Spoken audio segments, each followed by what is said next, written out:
В эфире итоговый выпуск новостей о самых заметных событиях вы узнаете из материалов наших корреспондентов. В студии Валерия Наумова. Здравствуйте. В начале коротко о темах. Исторический максимум ключевой ставки. Совет директоров Банка России повысил ставку до 20% годовых.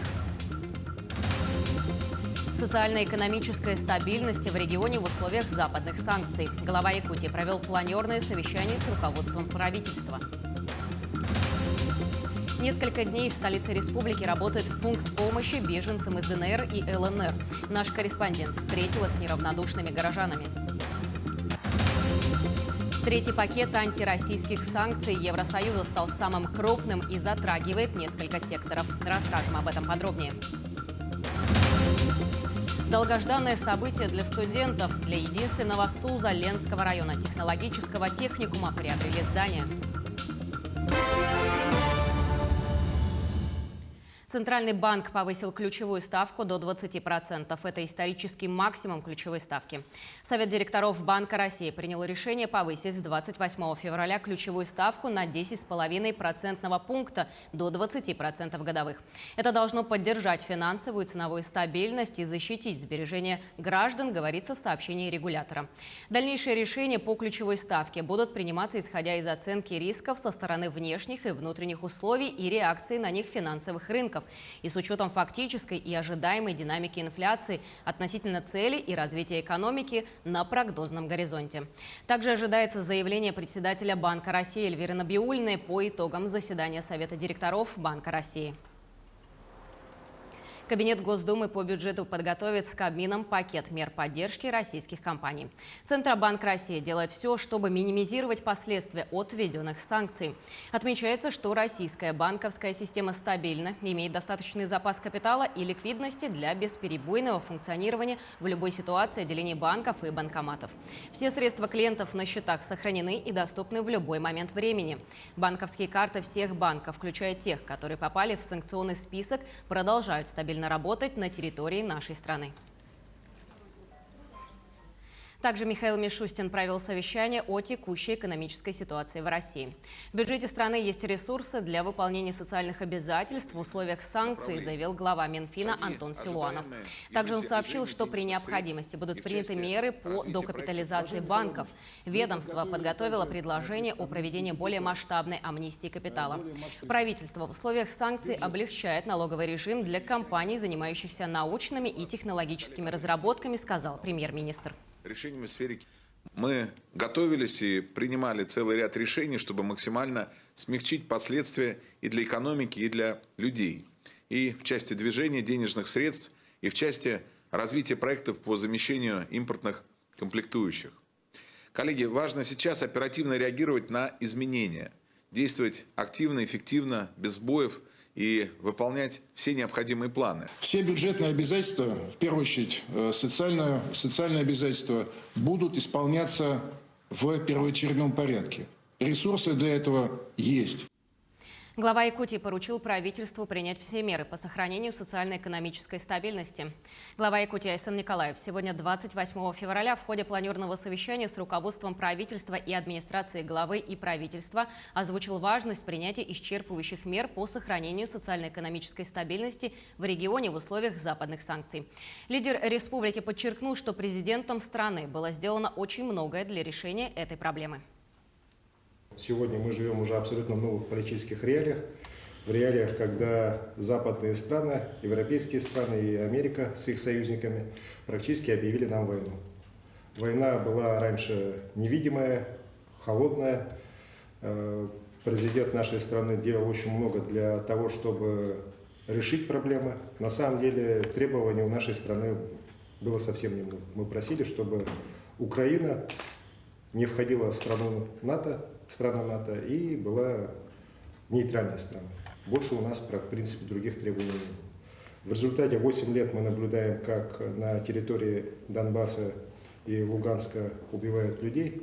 14 тысяч, в первую очередь, русских людей там уничтожено за эти годы. Идет давление по всем фронтам. Наша страна этого допустить не может. Тем более, когда уже со стороны руководства Украины в открытую звучат призывы о создании ядерного оружия. Поэтому мы все должны нашего президента поддержать, мы должны поддержать нашу армию, которая сейчас проводит военную операцию по денацификации и демилитаризации Украины. Уверен, что мы в этом вопросе достигнем успеха.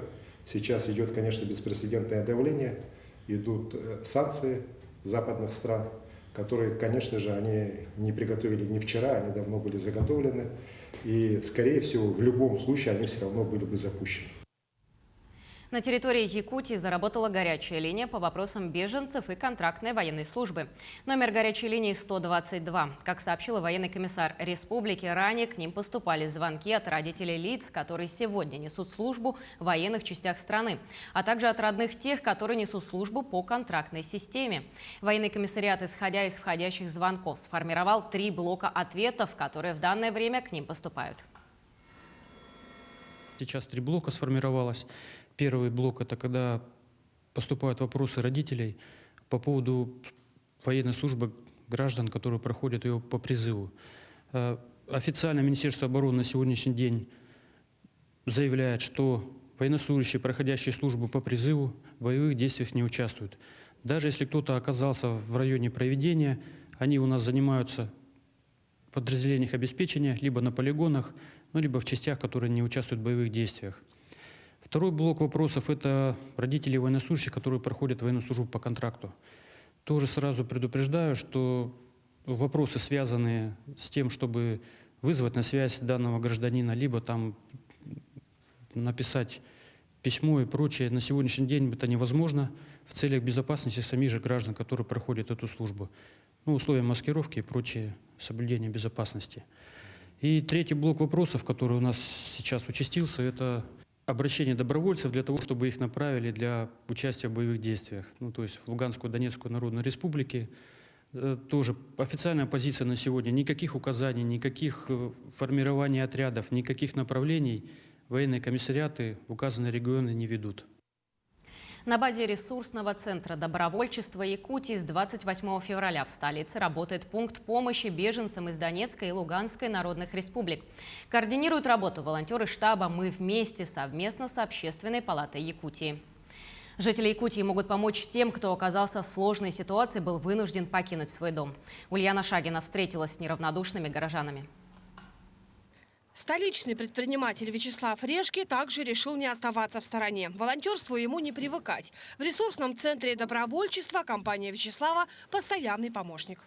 Независимо от ситуации в стране, нужно делать добрые дела.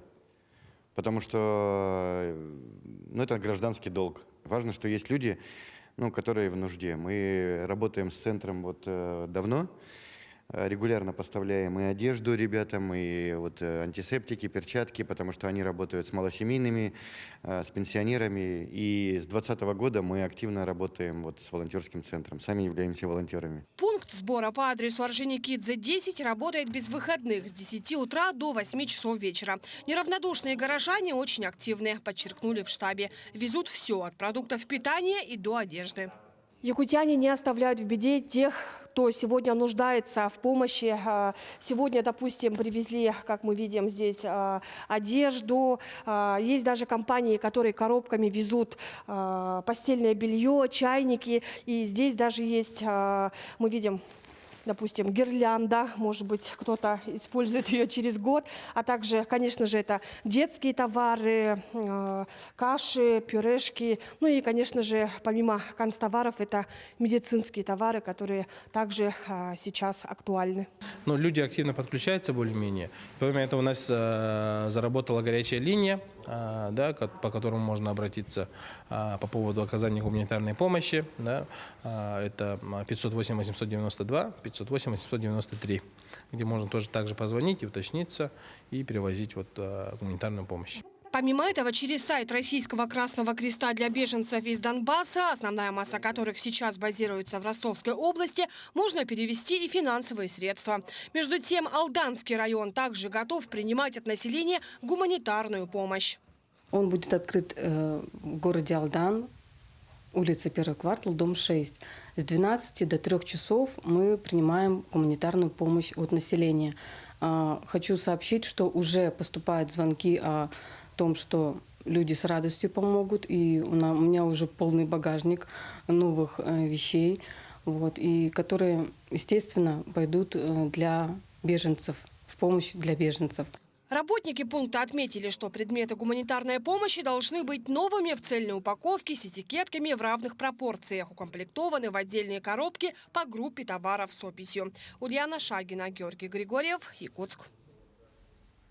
И в продолжение темы в Нерюнгри компания «Колмар» заявила о готовности принять беженцев из Донбасса. Еще с 18 февраля власти Донецкой и Луганской народных республик эвакуируют мирное население со своей территории в российские регионы из-за обострения ситуации в Украине. Кого ждут у себя на предприятии угольщики, расскажет Ирина Кичигина. По поручению временно исполняющего обязанности главы МЧС России Александра Чуприяна определяются регионы, которые готовы разместить на своей территории прибывших эвакуированных людей. «Колмар», являясь крупнейшей компанией в угледобывающей отрасли страны, активно содействует региональным властям и готов поддержать Якутию в оказании помощи определенной категории беженцев из ДНР и ЛНР. Мы готовы людей привести, разместить, трудоустроить. В компании действует ряд социальных пакетов. Это как и оплата проездов в отпуск, как и санаторно-курортное лечение. Имеется на фонде компании и квартиры для размещения, также общежития и для одиночных работников, и для семейных работников. На сегодняшний день в компании открыты 1180 вакансий. 700 из них – это подземные рабочие. Кроме этого, требуются рабочие на фабрике и на открытые горные работы. Особым спросом пользуются ремонтные работники – это слесари и механики. Нерюнгринцы также поддерживают инициативу и готовы к приезду нуждающихся в убежище. Если надо, значит примем. Ну, в принципе, нормально. Людям куда-то нужно деваться в такой ситуации. Вообще россияне всегда помогали братским народам. Да, лояльно, спокойно. Я же человек такой же, как и они. Главное, чтобы в безопасности жили люди. Каждая проблема может столкнуться с этим. Так что добро пожаловать. Ну да, у нас тоже там родственники есть. Если бы они приехали, мы бы им помогли. А если нужна будет какая-то гуманитарная помощь, готовы ли вы оказать? Конечно, всего полно. В доме можно чего-нибудь выделить людям. Да даже хотя бы одежду, то есть, если надо, лекарствами какими-то. И все. В свою очередь, «Колмар» берется выполнить все заявленные гарантии для обеспечения комфортными условиями труда и размещения на территории района. Ирина Кичигина, Вадим Барашков, Нерюнгри. О ситуации в Украине мы сегодня поговорим с гостем студии. Это Станислав Иванов, проректор АГИКИ, председатель Якутского отделения Российского общества знания. Станислав Семенович, здравствуйте. Здравствуйте. Скажите, пожалуйста, ваше мнение о происходящей сейчас ситуации и какие, на ваш взгляд, вопросы самые актуальные? Да, действительно, на сегодняшний момент сложилась очень сложная ситуация. Мы все находимся в очень тревожном состоянии, все очень волнуются и все боятся. Я хотел бы сегодня здесь выразить свое мнение как гражданина России, как отца семейства, но и в конце концов как человека, который работает с молодежью и студентами. В данной ситуации, и учитывая опыт предыдущий, который имеет наша страна, мы понимаем и знаем, что в любой трудной ситуации победа будет за теми, кто сможет консолидироваться. Поэтому я считаю, что первым делом нам необходимо вместе всем объединиться и всем консолидироваться. Это, наверное, один из первых посылов, которые я хотел бы сказать. Перед нашими глазами в течение 8 лет в Донецкой республике, Луганской республике гибли люди, гибли дети. В мирное время, не в военное время. И этому виной тот режим, который был в Украине. Ну и когда уже наши силы нашего руководства российского были исчерпаны, множественные увещевания и предложения на проведение переговорных процессов. В конечном итоге и огромное количество предложений, которые наше руководство нашего государства направляло в НАТО, для того, чтобы они не подступали ближе, чем это положено, к границам нашего государства. На сегодняшний момент мы от Прибалтики и через Украину фактически находимся в очень близком 4-5-минутном досягаемом пространстве для ракет натовских. Такого никак невозможно было потерпеть. И, может быть, поэтому все усилия руководителя нашего государства, президента нашей страны, гаранта Конституции Владимира Владимировича Путина, они и объясняют то, что необходимо было сделать превентивный удар. Иначе удар бы последовал по нам. Вот мое мнение на сегодняшний момент. А что вы можете сказать для молодежи, самой уязвимой в данный момент возрастной группе? Конечно же, мы с вами можем предположить, что молодежь – это такая группа, которая очень подвержена влиянию извне, ну и тем более, что они пользуются большим количеством всевозможных гаджетов, они иногда идут по своему развитию, компьютерному тем более, да, они идут, может быть, на шаг вперед. Но порой та информация, которую они получают, и, наверное, в большей части, особенно касательно вот данной спецоперации, она может быть не всегда правдива. Частично она бывает фейковая. Ну, вы видели, возможно, знаете, что сами, наверное, получали по WhatsApp информацию, которая является 14-летней давности, но выдается, как будто это все происходит сегодня. Кроме того, на всевозможных сайтах мы видим и знаем на сегодняшний день, что появилось очень много вместе с рекламой информации к молодежи выйти на какие-то акции протеста, на какие-то акции несогласия. Но вы понимаете, что кто-то где-то там, сидя, может бросать эти призывы, а наша молодежь, которая не совсем понимая данную ситуацию, она может просто сделать какие-то непродуманные шаги. Поэтому я, как проректор, призвал бы и родителей в первую очередь, и преподавателей, кураторов, тех, кто работает с детьми, постараться разъяснить, почему Россия все-таки проводит данную спецоперацию. Потому что дети и молодежь – это наше будущее, это все. Ну, а что относительно студентов? Есть ли в АГИКи студенты из Украины? Вы знаете, вот мы сильны в России, наверное, тем, что мы очень хорошо понимаем и ценим, что такое дружба народов. Мы и взращивались на этом, мы представляем интересы всех народов. В данном случае мы, как Арктический институт, представляем интересы малочисленных народов Арктики, студентов, которые представляют северные арктические территории.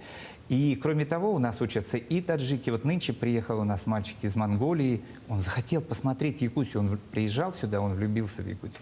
Также у нас вот буквально несколько лет тому назад обучались студенты из Украины. Вот они закончили, это талантливые ребята, они закончили обучение. И я думаю, что они с большой благодарностью вспоминают дружбу со своими студентами, с согруппниками. Ну и я сомневаюсь, чтобы они говорили плохо о Якутии и о институте. Мы надеемся, что вот буквально завтра, 1 марта, наши студенты вчера решили все-таки, как бы трудно, сложно не было, весеннему дню сделать инсталляцию «Весеннее настроение». Вот, поскольку жизнь продолжается, и мы считаем, что те переговоры, которые начались сегодня, они благополучно завершатся, и мы сможем все вместе пройти этот сложный период. Спасибо вам большое, Станислав Семенович, за то, что пришли и ответили на наши вопросы. Благодарю. Спасибо. Тем временем, из-за ситуации в Украине в отношении нашей страны были применены очередные санкции. Это третий пакет антироссийских санкций Евросоюза стал самым крупным, и он затрагивает финансовый, энергетический, транспортный и технологический секторы, а также визовую политику. Более подробно о последствиях антироссийских санкций в материале нашего корреспондента Дмитрия Тымырова. Пакет санкций еще больше расширяет существующие финансовые ограничения, но они в основном касаются крупных отечественных компаний, которые напрямую работают на зарубежном рынке. Внутренний банковский сектор, перевод денег и другие операции физических лиц не пострадают, так как в нашей стране работает своя система банковских операций, аналог системы SWIFT, система быстрых переводов или СПБ, и для юридических лиц система СППС. Во-первых, Россия живет под санкциями с 2014 года, поэтому это для нас не новость. С тех пор страна и предприятия в России подготовились к возможным ужесточениям различным. Да? Новые санкции, которые были обнародованы вчера, они уже были просчитаны, к этому предприятия были готовы. И сейчас, на данный момент, в том числе финансовые учреждения осуществляют свою рабочую операционную деятельность в штатном режиме. Что касается запрета экспорта товаров и технологий для авиационной и космических отраслей, а также запрета на предоставление связанных с ними услуг по страхованию, тут вопрос пока остается открытым. По словам Юрия Николаева, председателя постоянного комитета Госсобрания Илтумен по бюджету и финансам, этот вопрос сейчас прорабатывается как с федеральными властями, так и региональными, так как сегодня авиакомпания «Якутия» имеет ряд воздушных судов, которые обслуживаются американскими компаниями в том числе. К сожалению, с отзывом своих самолетов с лизинга, это Аэробасов сегодня озвучено, да, сегодня озвучено и Боинги 737, это, конечно, создаст для нас большие проблемы. И сегодня вот как раз мы на бюджетном комитете будем рассматривать оказание финансовой помощи авиакомпании «Якутия», полярным авиалиниям по лизинговым платежам, по кредитным платежам, в целом по ремонту техники, да, конечно же, эти санкции повлияют и на эти направления однозначно, но мы надеемся, что Российская Федерация готова рассматривать эти вопросы путем выкупа этих самолетов, например, да, один из таких выходов. Что касается цен на технику, компьютеры и телефоны, то в столице региона ситуация пока под контролем. По словам предпринимателей, поставщики и дилеры еще не сообщали о росте цен на завозимую технику. Мы работаем по рекомендованным розничным ценам. То, что продается в Москве или продается в Якутске, цена одинаковая. Но на сегодня ни одна из фирм-поставщиков нам не дала команду на повышение цен. Поэтому, в принципе, у нас цены остаются в тех рамках, которые были месяц назад и полгода назад. Между тем, региональные власти подняли вопрос корректировки республиканского бюджета на этот год. Рассмотрение этого вопроса состоялось сегодня на заседании Постоянного комитета по финансам и бюджету Госсобрания Илтумен. Окончательное решение по нему будет еще не скоро. Комитет данный вопрос будет рассматривать еще несколько раз. Дмитрий Тымыров, Артем Алексеев, Семен Семенов, Якутск. Между тем, в связи с распространением непроверенных сообщений в соцсетях и мессенджерах, а также недостоверной информации, в Якутии заработала горячая линия. Операторы помогут проверить достоверность тех или иных сообщений, уточнить информацию об изменении цен, транспортном сообщении, в том числе авиаперелетам. Позвонить по номеру 8 800 160 59 можно уже сейчас. Напомним, согласно Уголовному кодексу Российской Федерации, публичное распространение под видом достоверных сообщений заведомо ложной информации об обстоятельствах, представляющих угрозу жизни и безопасности граждан, наказывается штрафом в размере от 300 до 700 тысяч рублей, либо ограничением свободы на срок до 3 лет. И к другим темам. Совершилось долгожданное событие для ленских студентов. После долгих переговоров приобретено здание для Ленского технологического техникума, единственного среднеспециального заведения Ленского района. Правительству республики эта покупка обошлась в 90 миллионов рублей. Сейчас в будущем СУЗе идут ремонтные работы. Когда студенты смогут обучаться в новом здании, узнавала Анна Кожевникова. Солнечные просторные аудитории с хорошей вентиляцией готовят для студентов Ленского технологического техникума. В здании, приобретенном правительством Якутии, начался ремонт для того, чтобы привести его в соответствие со всеми требованиями федеральных государственных образовательных стандартов и пожарной безопасности. О новом здании студенты Ленского технологического техникума мечтали давно. И вот, наконец-то, заветная цель стала ближе. К сентябрю шум строительных инструментов стихнет, и кабинеты будут наполнены обучающимися. Здание нужно привести в соответствии с требованием к ведению образовательной деятельности и для получения лицензии, чтобы мы могли приступить уже с 1 сентября и войти в это здание. У нас разработана проектно-сметная документация. Она составляет 19 миллионов рублей. Выделены средства, 13 миллионов, как раз у нас сейчас спущено на ремонт. Ну и, конечно, суммы еще 7-8 миллионов не хватает. Сейчас в здании идет демонтаж стен для расширения кабинетов. Основной упор сделан на монтаж вентиляции. Это самые ресурсы и трудозатратные работы. Также будет установлена система пожарной сигнализации, заменена канализация и водоснабжение. Это первый этап, а общестроительные работы будут во втором этапе. Ну, то, что мы на сегодняшний день заключили договор на первый этап, сроки выполнения работ до 30 апреля. Материалы мы все оборудование заказали, все нормально, все в срок, успеем, сделаем. А вот на второй этап пока необходимо изыскать дополнительные средства. Само здание правительству республики обошлось 90 миллионов рублей. Но такая дорогостоящая покупка вполне обоснована. Сегодня Ленский технологический техникум – это достойное среднеспециальное учебное заведение с квалифицированными преподавателями, высоким конкурсом для поступающих, современным оборудованием от ведущих компаний с мировым именем, практикой на объектах нефтегазодобывающих предприятий, работающих на территории Ленского района. А скоро появится и новый облик учреждения. Анна Кожевникова, Виталий Андреев, Ленск.